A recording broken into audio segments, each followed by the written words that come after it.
So, Dr. Jones, thank you for agreeing to be on our mindfulness session. It's such an honor again to talk with you. I'm sure we had amazing feedback the last time you were on our mindfulness session. So, we hope to have some inputs from you that is going to help us in our working here in Aspire. Maybe we could start by you throwing us some light on what uncertainty actually is and what it means for people. You know, uncertainty is a bit like a hypothetical fantasy. What may happen in the future, and a lot of people either look at the world in the future in an optimistic way, or they look at it in a pessimistic way, a negative way. So the people who look at it in a negative way are really focusing on their fears, and many people do that. They predict the worst thing that may happen to them, and as a result of that, that causes a lot of stress, sometimes depression, because they're visualizing things that could catastrophically happen. And this is really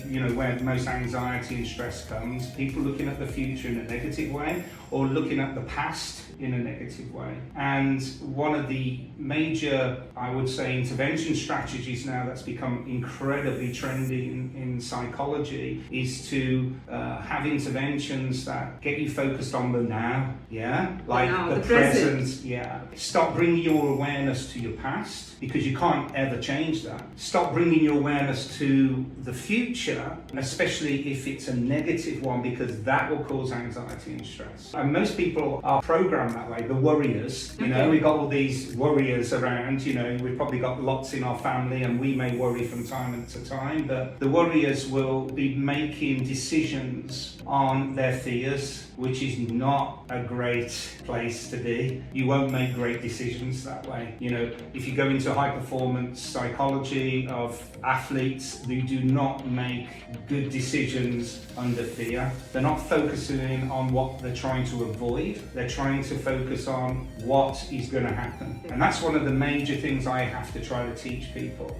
Even elite athletes, one of the big barriers for an elite athlete is that they focus on the things that they don't want to happen, which creates fear, creates anxiety, it will create tension in the body, and it will stop you sleeping at night. And for some it's really quite severe, and they're unable to perform at their peak or optimally.